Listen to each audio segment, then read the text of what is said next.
Meus amigos e minhas amigas, a nossa pressão valeu a pena. A ESPN acaba de divulgar que a CBF liberou as duas torcidas de Cruzeiro e de Palmeiras no Mineirão, no clássico Cruzeiro e Palmeiras. Menos mal. Viram como a pressão ordenada, séria, correta, sem violência, sem nada dá certo? Até que enfim a CBF colocou a mão na cabeça e percebeu que ela estava cometendo um crime, uma injustiça contra o Cruzeiro, principalmente. Então, segundo a ESPN, teremos torcida no Mineirão, tanto do Cruzeiro quanto do Palmeiras. O Palmeiras deve ter 3, 4 mil. A China Azul tem que lotar o estádio, hein? Lotar o estádio para que o Cruzeiro consiga esses 3 pontos e continue na briga por essa vaga na Copa Libertadores da América de 2025. Eu não sei se há tempo hábil para vender ingresso e colocar o torcedor no campo amanhã. Porque eles estão demorando. A juíza mandou eliminar isso, aquilo ali, parará. Estão esperando. Quer dizer, essa espera, eu não sei se haverá tempo hábil. Mas é uma sacanagem, né? O torcedor do Cruzeiro que nada fez, o torcedor do bem, aquele pagador de impostos, né? Aquele que paga o seu ingresso, não poder estar no Mineirão para assistir ao jogo Cruzeiro e Palmeiras, um jogo decisivo tanto para o Cruzeiro quanto para o Palmeiras. Porque o Palmeiras vencendo, ele ainda tem chance de títulos. O Cruzeiro vencendo tem chance de Libertadores. Não dá para entender. Hoje eu liguei para a Polícia Militar, mandei um e-mail, não me responderam. Quando eu era comandante Cláudia e outros comandantes, a gente ligava direto, eles atendiam, entravam no programa. Hoje eu falei com uma policial militar da assessoria de imprensa, ela pediu para mandar e-mail, mandei, nem resposta obtive. Quer dizer, tá complicado, né? Porque o que consta é que a Polícia Militar de Minas Gerais, que eu reputo sempre como a melhor do país, ela disse para a CBF que não tem segurança. O Ministério Público também. Só para uma torcida. Aí o que a CBF fez para sacanear o Cruzeiro? Falou, já que é uma torcida só, vou tirar as duas. Não vi motivo para tirar o Cruzeiro. O Cruzeiro não fez nada. Uma covardia, uma sacanagem do seu Edinaldo Rodrigues. Guardem esse nome, Edinaldo Rodrigues. O pior presidente da CBF, o cara que está sacaneando o Cruzeiro. Uma vergonha geral. Porque eu vou dizer um negócio para vocês. A partir do momento em que o Estado diz que não tem condições de dar garantia ao torcedor, ele está dizendo que ele perdeu totalmente o controle, viu? Ele está dizendo que ele perdeu totalmente o controle. Né? Eu queria ouvir as autoridades policiais. Não me deram nem retorno. Né? Não é assim que a Polícia Militar tratou a gente sempre. Sempre respondeu, sempre, né, se prontificou a dar entrevista. Não entendi. Mas está tudo certo, problema deles. Para mim vai continuar sendo a melhor Polícia Militar do Brasil, mas nesse aspecto de dizer que não pode dar segurança ao torcedor, ela está errada. Ela está dizendo que os bandidos é que estão mandando. Deixar para a última hora, gente, é muito complicado. Muito complicado. Né? Se o Cruzeiro tivesse aí mais um pontinho a mais, hoje ele estaria com 50. Então, se tivesse uma vitória nesses 12 jogos aí, uma vitória, que ele venceu só um jogo, com 2 vitórias, hoje o Cruzeiro estaria tranquilo, com 52 pontos, com 2 jogos por fazer. Ele vencendo o Palmeiras já estaria com 55, já estaria classificado para a pré-Libertadores. Mas o problema é o seguinte: primeiro critério de desempate é o número de vitórias. O Bahia está chegando o Bahia tem 14 vitórias, o Corinthians está chegando a 14 vitórias, tá certo? Deixa eu voltar aqui na tabela. 14 vitórias. O Cruzeiro tem 13. O Cruzeiro vencendo amanhã, ele vai a 14 vitórias, tá certo? Então ficam os 3 com critério de desempate, 14 vitórias. E o Cruzeiro chegaria a 52 pontos, o Corinthians vencendo 53 e o Bahia 50. Teoricamente, se o Cruzeiro empatar com o Juventude, se empatar, seria um bom resultado. Mas o Bahia vai ganhar do Atlético Goianiense, que está rebaixado. Então o Bahia, perdendo hoje, ele vai a 53 pontos. E o problema é que ele vencendo o Atlético Goianiense, ele vai a 15 vitórias. E o Cruzeiro não vencendo o Juventude, ainda que ele vença o Palmeiras amanhã fazendo 14 vitórias, ele ficaria com 14 vitórias. Então a situação do Cruzeiro é muito complicada. Tem que vencer os 2 jogos para não correr risco. Porque eu não acredito numa vitória ou no empate do Atlético Goianiense contra o Bahia na Fonte Nova no último jogo. Né? E o Corinthians e Grêmio pode até ser. O Cruzeiro ganhando amanhã, ele vai a 52. O Bahia 50. Só que o Bahia vai pegar o Atlético Goianiense em casa e vai ganhar. Vai a 53 pontos e uma vitória, vai a 15 vitórias. O Cruzeiro vencer amanhã vai a 14 vitórias, fica igual ao Bahia. Igual ao Corinthians. Né? Só que o Bahia pega o Atlético Goianiense em casa. E o Cruzeiro vai ter que ganhar do Juventude, porque só o empate não vai adiantar. Porque se o Cruzeiro ganhar do Palmeiras amanhã e for a 52, ele empatando com o Juventude vai a 53. O Bahia ganhando do Atlético Goianiense vai a 53.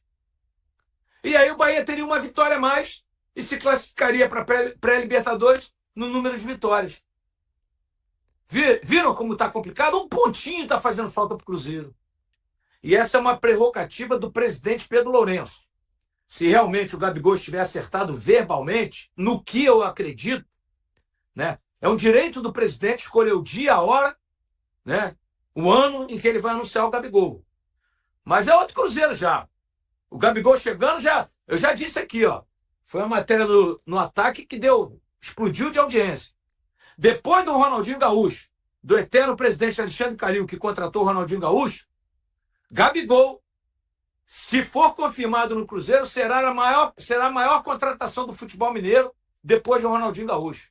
Não tem outro. Sabe? Será a maior contratação do futebol mineiro depois do Ronaldinho Gaúcho.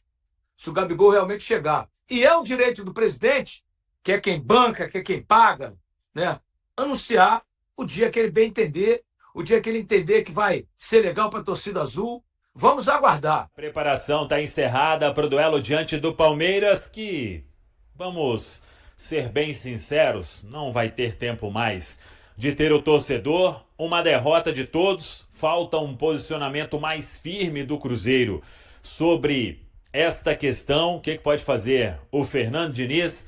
A arbitragem de Anderson Daronco, hein? O que tá ruim ainda pode piorar. Vamos começar aqui com a arbitragem definida. Anderson Daronco, hein? Daronco apita o jogo do Cruzeiro. Cruzeiro que teve aí na última partida no Mineirão o duelo com o Grêmio, e veio o senhor Rafael Claus e fez aquilo que todo mundo acompanhou, né? E agora vamos torcer para que Anderson Daronco, é jogo que significa muito para o Cruzeiro, significa também para o Palmeiras, que está na disputa do título, o Cruzeiro brigando por uma vaga na Copa Libertadores, então que a arbitragem possa aí passar sem prejudicar o Cruzeiro, né? Como foi naquele jogo diante do Grêmio. Então, olho no apito e nada tá tão ruim que não possa piorar. Vamos aguardar como será a arbitragem de Anderson Daronco neste duelo que, vamos ser bem sinceros, né? Não terá a presença da torcida. O Cruzeiro prejudicado nesta questão.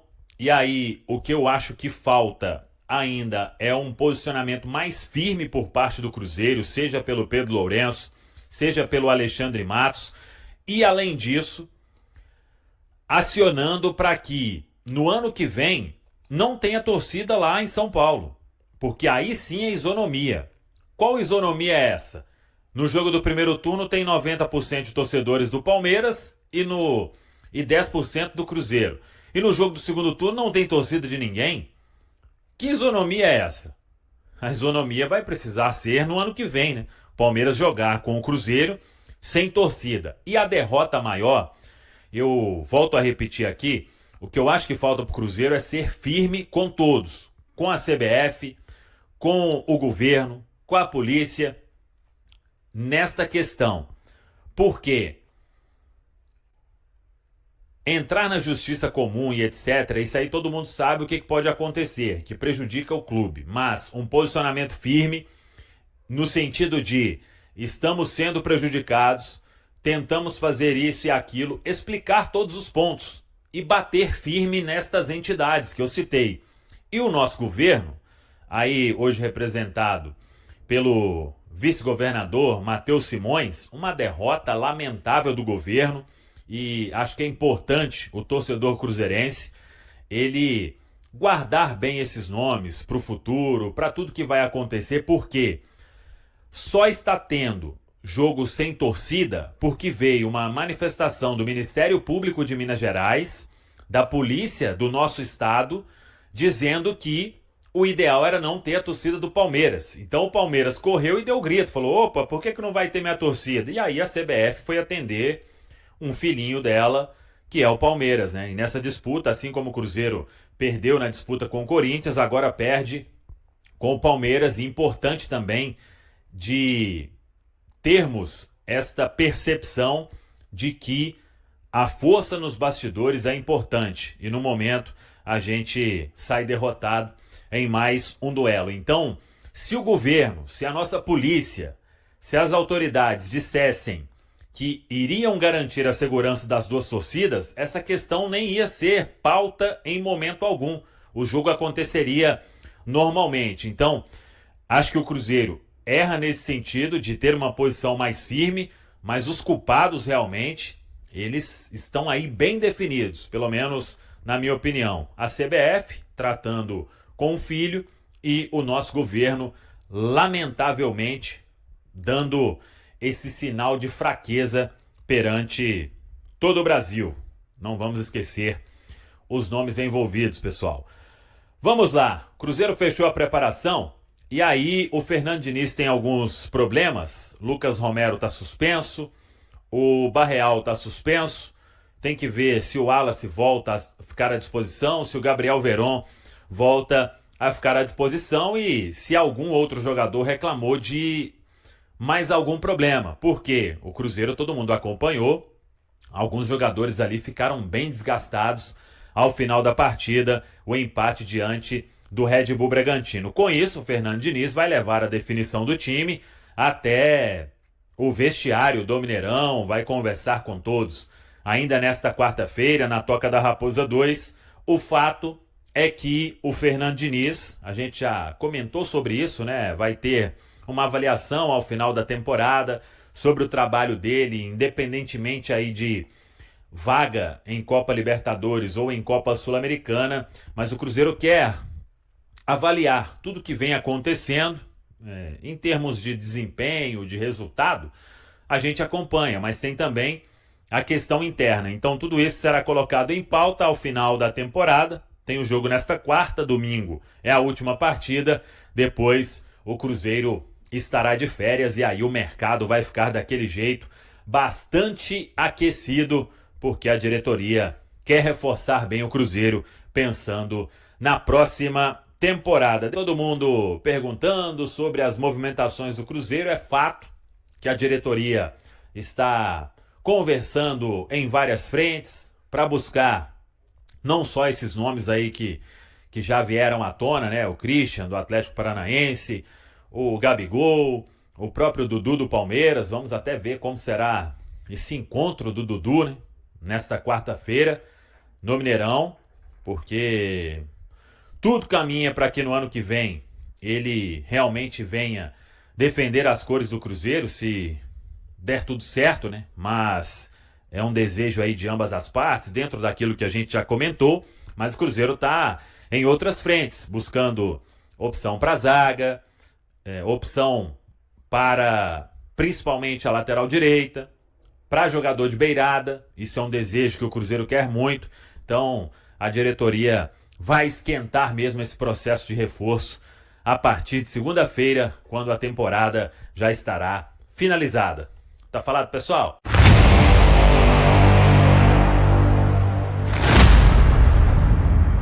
A equipe celeste encerrou os treinamentos nesta terça-feira 3, visando o confronto crucial contra o Palmeiras no Mineirão. O técnico Fernando Diniz terá que lidar com algumas ausências importantes para o duelo. Romero e Álvaro Barreal estão suspensos pelo terceiro cartão amarelo e não poderão atuar. A principal dúvida do treinador fica por conta de Gabriel Veron, que sentiu um cansaço muscular e foi vetado da última partida.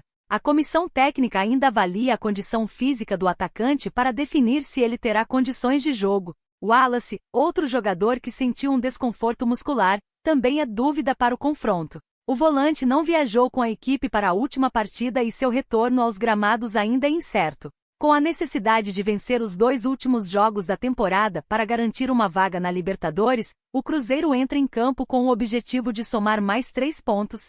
Já o Palmeiras, que ainda briga pelo título brasileiro, buscará uma vitória para se aproximar do líder Botafogo. E aí, galera? O que acharam?